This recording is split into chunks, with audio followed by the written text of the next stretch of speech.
నమస్కారం. ఈ విశ్లేషణకు స్వాగతం. భారతదేశమనగానే రంగుల పండుగలు, అద్భుతమైన చారిత్రక కట్టడాలు గుర్తొస్తాయి. కానీ సూర్యుడు అస్తమించగానే బయటపడే ఒక చీకటి ప్రపంచం కూడా ఇక్కడే ఉంది. రద్దీగా ఉండే నగరాలు, అందమైన రాజభవనాల వెనుక, పాడుబడిన భవంతులలో వినిపించే భయానక కథలు ఎన్నో ఉన్నాయి. ఈరోజు మనం మన దేశంలోని టాప్ 10 అత్యంత భయానకమైన అంతుచిక్కని రహస్యాలను వెతుక్కుంటూ ఒక థ్రిల్లింగ్ జర్నీ చేయబోతున్నాం. పగటిపూట ఎంతో కళకళలాడే మన అద్భుతమైన వారసత్వ సంపద రాత్రి కాగానే శపించబడిన శిథిలాలుగా ఎలా మారుతుందో చూస్తే ఆశ్చర్యం వేస్తుంది. రాత్రికి రాత్రే ఖాళీ అయిన గ్రామాలు, వలసవాదుల కాలం నాటి భవనాల్లో సంచరించే ఆత్మల కథలు, ఇవన్నీ వింటుంటే ఒళ్ళు గొగురు పొడుస్తుంది. ఇవి కేవలం కల్పిత కథలు కావు, దశాబ్దాలుగా ఎవ్వరికీ అంతుచిక్కని సంఘటనలు. ముందుగా మొదటి భాగం, భారతదేశపు మరుగునపడిన నీడలు. పారానార్మల్ ప్రపంచంలోకి అడుగుపెట్టడానికి నిర్దిష్ట ప్రాంతాలలో స్థానికులను తీవ్రంగా భయపడుతున్న కొన్ని అంతుచిక్కని సంఘటనల గురించి తెలుసుకుందాం. ఇవి మన ప్రయాణానికి ఒక పునాదిలా పనిచేస్తాయి. మన లిస్ట్లో 10వ స్థానంలో ఉంది మీరట్లోని జీపీ బ్లాక్. అక్కడ ఒక పాడుబడిన 2 అంతస్తుల భవనముంది. ఆ భవనంలో తరచుగా ఒక వింత దృశ్యం కనిపిస్తుంటుందని స్థానికులు చెబుతారు. 4 వ్యక్తులు ఒకే కొవ్వొత్తి వెలుతుర్లో కూర్చొని మద్యం సేవిస్తున్నట్లు, అలాగే ఎర్రటి బట్టలు ధరించిన ఒక మహిళ ఆ ఇంటి నుండి బయటకు వస్తున్నట్లు వాళ్లు చూశారట. ఇక్కడే ఒక ఆసక్తికరమైన ప్రశ్న తలెత్తుతుంది. ఇదంతా కేవలం ప్రజల సామూహిక భ్రమ, లేక ఏనాడో జరిగిపోయిన ఒక సంఘటన ఒక టైం లూప్లాగా పదే పదే అక్కడే ప్లే అవుతోందా? అసలక్కడున్నవి నిజంగా అతీంద్రియ శక్తులా, లేక కేవలం భయమా అన్నది ఎవ్వరికీ ఖచ్చితంగా తెలియదు. కాని ఈ అనుమానమే ఆ ప్రదేశాన్ని మరింత ఉత్కంఠభరితంగా మారుస్తోంది. ఇప్పుడు 9వ స్థానానికొస్తే గుజరాత్లోని డ్యూమస్ బీచ్. ఇక్కడ ఇసుక నల్లగా ఉంటుంది, ఎందుకంటే ఇదొకప్పుడు శ్మశానవాటిక. ఇక్కడ నడుస్తున్నప్పుడు గాలిలో ఎవరో గుసగుసలాడుతున్నట్లు, సముద్రంలోకి రమ్మని పిలుస్తున్నట్లు స్పష్టంగా అనిపిస్తుందట. అంతేకాదు, ఇక్కడి కుక్కలు కూడా అదృశ్యంగా ఉన్న సరిహద్దులను చూస్తూ వింతగా అరుస్తుంటాయని చెబుతారు. ఇక 2వ భాగం, గాలిలో గుసగుసలు. దట్టమైన అడవులు, పొగమంచుతో నిండిన వాతావరణం, అలాగే నిర్మానుష్యమైన భవనాల్లో ప్రతిధ్వనించే అంతుచిక్కని శబ్దాల గురించి ఇక్కడ మనం తెలుసుకోబోతున్నాం. ఇక్కడి నుండి వాతావరణం మరింత గంభీరంగా మారుతుంది. 8వ స్థానంలో ఉన్నది పశ్చిమ బెంగాల్ కొండల్లోని డౌ హిల్.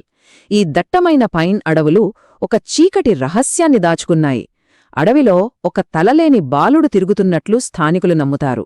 అంతేకాదు, అక్కడి పాఠశాల పూర్తిగా ఖాళీగా ఉన్నప్పుడు కూడా ఆ కారిడార్లలో ఎవరో నడుస్తున్నట్లు అడుగుల చప్పుడు స్పష్టంగా వినిపిస్తుందట. ఇలాంటి వరుస సంఘటనలు నిజంగానే కలవరపెడతాయి. 3వ భాగం, శిలల్లో చెక్కబడిన విషాదాలు. ఇప్పుడు మనం స్థానిక కథల నుండి చరిత్రలో జరిగిన అతిపెద్ద విషాదాల వైపు వెళ్తున్నాం.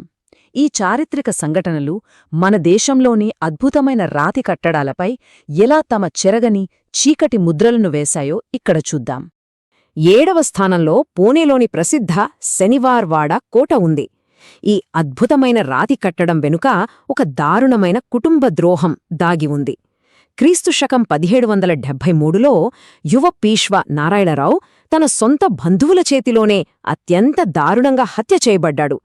ఈ చారిత్రక సత్యమే ఈ ప్రదేశాన్ని మరింత భయానకంగా మారుస్తోంది. తన్ను చంపుతున్నప్పుడు ఆ యువరాజు కాకా మలావాచ్వా అని అరిచాడట. అంటే బాబాయ్ నన్ను కాపాడు అని అర్థం. ఆశ్చర్యకరమైన విషయం ఏమిటంటే, ప్రతి పౌర్ణమి రాత్రి సమయంలో ఆ కోట కారిడార్లలో ఈ భయంకరమైన అరుపులు ఇప్పటికీ ప్రతిధ్వనిస్తుంటాయని స్థానికులు గట్టిగా విశ్వసిస్తారు. 108. 6వ స్థానములో ఉన్న ఢిల్లీలోని అగ్రసేన్ కీ బావోలీలో ఉన్న మెట్ల సంఖ్య ఇది. రద్దీగా ఉండే ఢిల్లీ నగరంలో ఉన్నప్పటికీ ఈ 108 మెట్లు దిగుతూ చీకట్లోకి వెళ్తున్న కొద్దీ బయటి నగరపు శబ్దాలన్నీ పూర్తిగా మాయమైపోయి ఒక వింతైన భయంకరమైన నిశ్శబ్దం ఆవహిస్తుంది. ఒకప్పుడు ఈ మెట్లబావిలో నల్లటి నీరు ఉండేదట. ఈ నీటికి మనుషులను హిప్నటైజ్ చేసి వాటంతట వారే ఆ నీటిలోకి దూకేలా ప్రేరేపించే శక్తి ఉండేదని ఒక నమ్మకం. ఇప్పుడు ఆ నీరు లేదు, కాని ఆ పాతకాలపు గోడల చాటునుంచి ఏవో చీకటి నీడలు నిలబడి మనల్ని గమనిస్తున్నాయేమో అనే ఒక తెలియని భయం ఎవరికైనా కలుగుతుంది. 50,000 వినడానికే చాలా బాధాకరంగా ఉంది కదూ. మన కౌంట్డౌన్లో 5వ స్థానంలో ఉన్న ముస్సోరిలోని లంబీదేహార్ మైన్స్లో ప్రాణాలు కోల్పోయిన కార్మికుల సంఖ్య ఇది. 90ల దశకం ప్రారంభంలో జరిగిన ఒక మైనింగ్ పొరపాటు కారణంగా ఇంత పెద్ద సంఖ్యలో కార్మికులు అత్యంత దారుణమైన మరణాన్ని పొందారు. ఈరోజు ఆ గనులు కుప్పకూలిపోయి పూర్తిగా అడవిలో కలిసిపోయాయి. కాని ఆ రోజు లోపల ఇరుక్కుపోయిన కార్మికుల ఆర్తనాదాలు ఇప్పటికీ వినిపిస్తాయంటారు. ఈ తుప్పుపట్టిన యంత్రాల మధ్య ఒక మంత్రగత్తె కూడా సంచరిస్తుందని ప్రచారం ఉండటంతో ఆ ప్రాంతం ఎప్పుడూ పూర్తిగా నిర్మానుష్యంగానే ఉంటుంది. ఇక 4వ భాగం ఆధునిక నగరాల్లోని ఫ్యాంటమ్స్. దెయ్యాలు ఎప్పుడూ పాడుబడిన ప్రదేశాల్లోనే ఉండవు కదా. మన కళ్ల ముందే ఎప్పుడూ రద్దీగా ఉండే ఆధునిక నగరాలు, పరిశ్రమల మధ్యలో జరుగుతున్న కొన్ని అతీంద్రియ సంఘటనలను ఇప్పుడు చూద్దాం. 4వ స్థానంలో హైదరాబాద్లోని రామోజీ ఫిల్మ్ సిటీ. ఈ అద్భుతమైన ఫిల్మ్ సెట్ నిర్మించిన స్థలం ఒకప్పుడు నిజాంల కాలం నాటి యుద్ధభూమి అని చెబుతారు. ఇక్కడ నటీనటుల డ్రెస్సింగ్ రూమ్ అద్దపైన వింతైన మరకలు ఏర్పడటం, ఎలాంటి కారణం లేకుండా లైట్లు కింద పడిపోవడం లాంటివి జరిగాయట. ఆ యుద్ధంలో చనిపోయిన సైనికుల ఆత్మలు ఇక్కడ తమ ఉనికిని ఇలా చాటుకుంటున్నాయని అంటారు. 3వ స్థానంలో ముంబైలోని మహిం ప్రాంతంలో ఉన్న డిసౌజా చాల్. ఇక్కడ గతంలో ఒక విషాదం జరిగింది. ఒక మహిళ ప్రమాదవశాత్తు అక్కడే ఉన్న ఒక ఇరుకైన బావిలో పడి మునిగిపోయి చనిపోయిందట. అప్పట్నుండి ప్రతి రాత్రి ఆమె ఆ కారిడార్లలో తిరుగుతూ కనిపిస్తోందని చెబుతారు. ఇక్కడ అత్యంత ఆసక్తికరమైన విషయం ఏమిటంటే అక్కడి ప్రజల ఆలోచనా విధానం. వాళ్ళు ఆమె ఉనికికి ఎంతలా అలవాటు పడిపోయారంటే ఆమెను ఒక భయానకమైన దెయ్యంలా కాకుండా తమ కమ్యూనిటీలో ఒక నిశ్శబ్దమైన అదృశ్య పొరుగువారిలాగా పరిగణిస్తారు. వినడానికి వింతగా ఉన్నా ఇది నిజం.